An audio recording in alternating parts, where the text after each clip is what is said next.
What's going on, everyone? Welcome back to the channel. My name is Dr. Vincent Esposito, and today we are going to be highlighting tahini, how to make it, and two of my favorite ways to use it. So if you're interested in that, stick around. So tahini is actually a staple in a lot of Middle Eastern dishes and Middle Eastern cooking in general. I find it incredibly versatile, both as an ingredient and as a base for a sauce.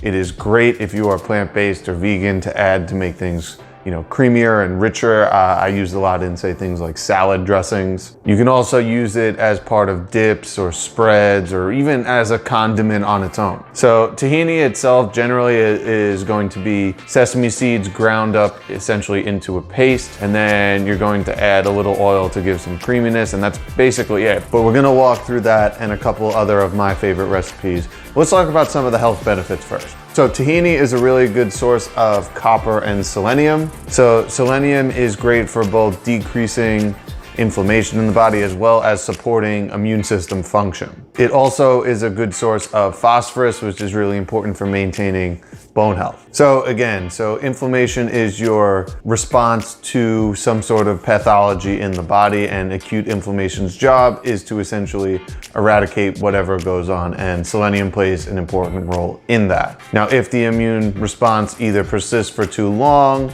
or you might have some other kind of systemic inflammatory issues going on, so say like leaky gut or general health, it could be things like diabetes, heart disease, things like that. There's going to be a higher need for selenium because of this chronic low-grade inflammation. And to help with that, tahini is also a great source of zinc, which is also needed because of its antioxidant properties and its usefulness in detoxification and immune system function. Tahini, or sesame seeds in general, also contain a compound known as sesamol, which is known to have anti-cancer properties. And it is a great source of healthy fats and contains fiber, which is obviously you're gonna find in your plant-based food. So let's get to the three recipes we're gonna go over today. So we are gonna actually make tahini from scratch. So that will be the first thing we do.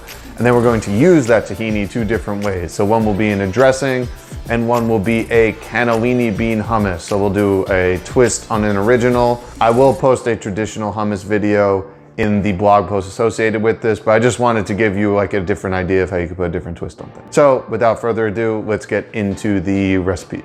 So let's start with making our tahini. Now this first step is optional, but I am going to be adding my sesame seeds to a dry pan on a low, medium, low heat. I'm gonna toast them off. This will add or make it a much richer flavor. You're gonna do this for a few minutes. You wanna constantly stir it so you don't burn the sesame seeds. You wanna do it till they start to become fragrant. Usually that's about a minute or two.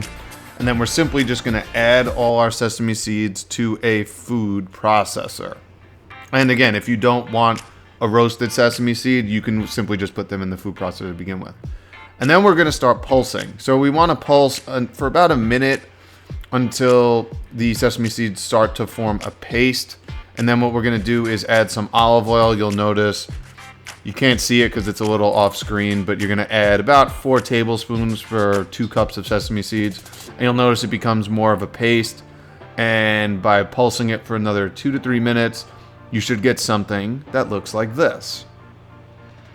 So you see here, going in with the spoon, very kind of, has that liquidy texture. That's what you're looking for. You can pulse it smoother if you want as well, but that's how I kind of like it. And again, the roasted flavor is more intense and obvious.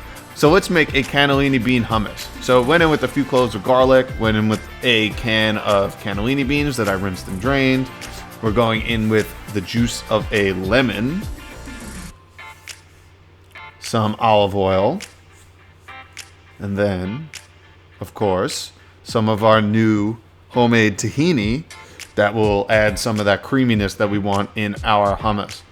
And then we're gonna go in with a little salt, and that is the basis of our hummus. Now, obviously, our tahini is gonna add a little bit of creaminess to it, but cannellini beans in general, when you blend them up, are very creamy. So this is gonna be a very rich hummus.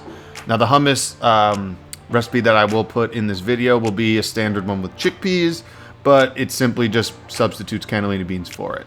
So let's make my favorite dressing. I used to be a fan of honey mustard growing up, and this is a really nice play on that.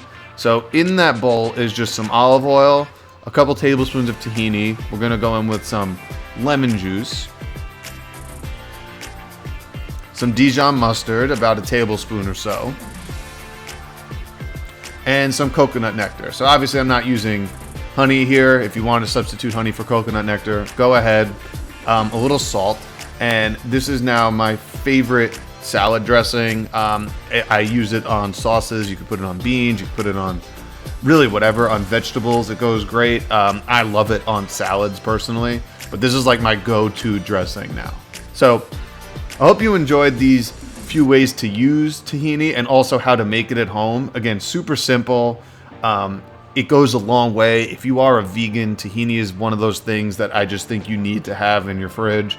It adds just like a richness and creaminess to things that you simply don't get, or at least of high quality, in a lot of vegan alternatives. But tahini is great. It's a great, whole food kind of plant-based product that is super easy to make. It'll last in your fridge a long time, and the mileage will go really far. So I hope you enjoyed these recipes. Again, I'm coming out with cooking classes online, link in the description below. Like and subscribe if you like this video, and I will see you guys next week.